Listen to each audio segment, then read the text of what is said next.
से एक जवान और सुंदर सी औरत बाहर आई और कुछ लोग गाड़ी से सामान घर के अंदर ले जाने लगे। कितनी सुंदर है यार ये लड़की, इससे तो मुलाकात करनी ही होगी। रमेश ऑफिस जाने के लिए घर से निकला और उस औरत के पास जाकर बोला, हेलो, मेरा नाम रमेश है, मैं यहीं रहता हूँ, आपका नाम क्या है? उस औरत ने बड़ी मीठी आवाज में कहा, हेलो जी, मेरा नाम रीमा है। मैं यहाँ नई नई आई हूँ, मैंने ये घर रेंट पर लिया है। वाह, बहुत बढ़िया जी। इसका मतलब आप हमारी पड़ोसी हुई। ठीक है, मुलाकात होती रहेगी। हाँ। रमेश खुश होकर वहाँ से चला गया। अरे इतनी सुंदर पड़ोसी, सोचकर ही दिल में लड्डू फूट रहा है।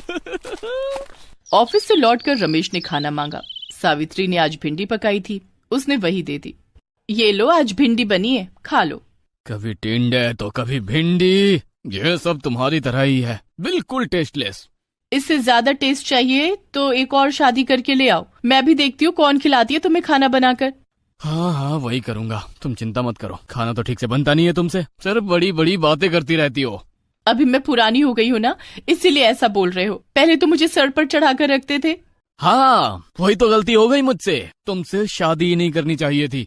झगड़ा करने के बाद रमेश छत पर चला गया। सावित्री रोते हुए अपने कमरे में जाकर सो गई। आसपास के सभी पड़ोसी अपने अपने घर में सो गए थे, लेकिन रमेश ने देखा उसके पास वाले घर में एक कमरे में अभी भी लाइट चल रही है। अरे ये रीमा जी अभी तक सोई नहीं, जरा देखो तो। रमेश ने अच्छे से देखने की कोशिश की और देखा रीमा जी छोटे कपड़े पहनकर योगा कर रही हैं। ये क्या देख लिया मैंने, ये तो जन्नत है, जन्नत। योगा करती हैं रीमा जी, इसीलिए शरीर में चर्बी नहीं है, फिगर बढ़िया है, मेरी बीवी की तरह मोटी नहीं है। वाह रीमा जी वाह, मैं तो फैन हो गया आपका। रमेश 2 घंटे तक बस देखता रहा। अगले दिन सुबह रमेश रीमा के घर चला गया। अरे रमेश जी, इतनी सुबह सुबह यहाँ कैसे? मैंने देखा कल रात को आप योगा कर रही थी। अच्छा, तो मुझ पर नजर रखी जा रही है?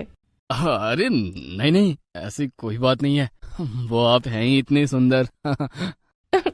चलिए अब ज्यादा झूठ मत बोलिए। अरे नहीं जी, झूठ क्यों बोलूंगा, आप मुझे योगा सिखाएंगे क्या? अब मुझे भी फिट होना है।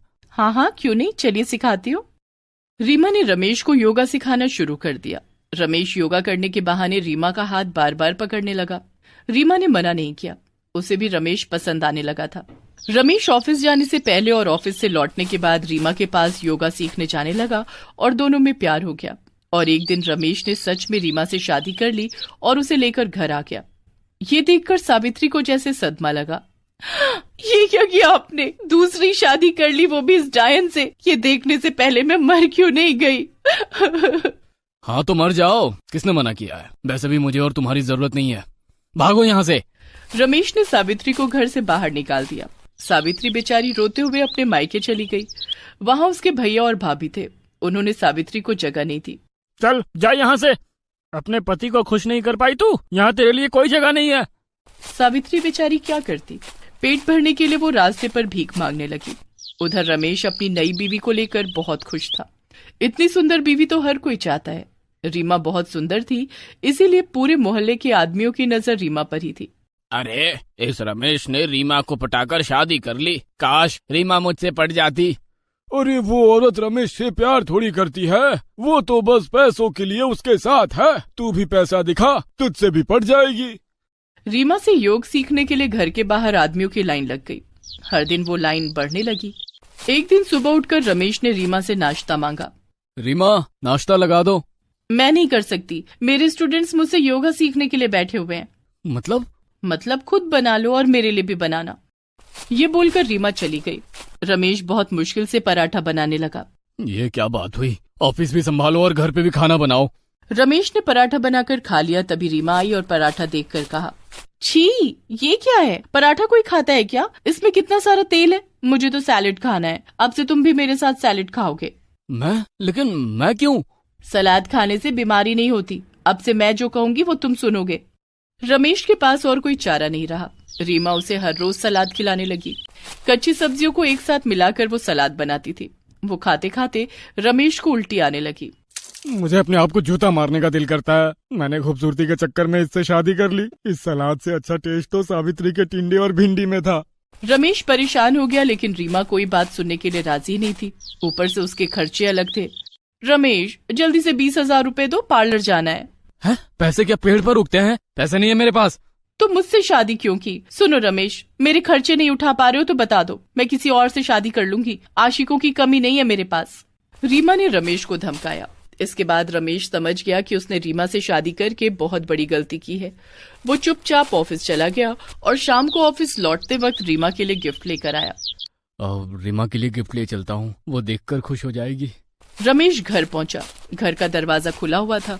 रमेश अंदर घुस गया और अंदर जाकर उसने जो देखा उसके होश उड़ गए। उसने देखा रीमा एक गैर मर्द के साथ बिस्तर पर बैठकर गप्पे लड़ा रही है। ये क्या कर रही हो रीमा? मेरी मर्जी, ये मेरा नया बॉयफ्रेंड है। मेरे पास योगा सीखने आया था। मैं इससे शादी करने वाली हूँ। वैसे भी मैं तुम्हारी औकात से बाहर हूँ। ये तुम क्या बोल रही हो? मैं तुमसे प्यार करता हूँ। प्यार तो मुझसे हर कोई करता है। मैं जा रही हूँ तुम्हारा घर छोड़कर, साथ में तुम्हारे पैसे भी ले जा रही हूँ। रीमा अपने बॉयफ्रेंड के साथ निकल गई। रमेश बैठकर रोने लगा। मेरा सब कुछ खत्म हो गया। पहली बीवी भी नहीं रही और दूसरी भी नहीं रही। इससे अच्छी तो सावित्री थी। पूरी रात रमेश रोता रहा। अगले दिन सुबह वो ऑफिस जा रहा था। इतने में उसके पास एक औरत आई। साहब, कुछ पैसे देंगे? खाना खाना है। रमेश ने मुड़कर देखा तो वो हैरान हो गया। अरे सावित्री, तुम? रमेश, तुम? सावित्री, मुझे माफ कर दो, मुझसे गलती हो गई। लौट चलो सावित्री, लौट चलो। सावित्री भी रो पड़ी। आखिरकार सावित्री ने रमेश को माफ कर दिया और वो दोनों घर लौट गए। बहुत अच्छा लग रहा है घर लौटकर। बोलिए जी, खाने में क्या बनाऊं? टिंडे बना दो, तुम्हारे हाथ के टिंडे बहुत स्वादिष्ट है। चल झूठे। रमेश को सावित्री की अहमियत समझ में आ गई। इसके बाद वो दोनों खुशी खुशी रहने लगे।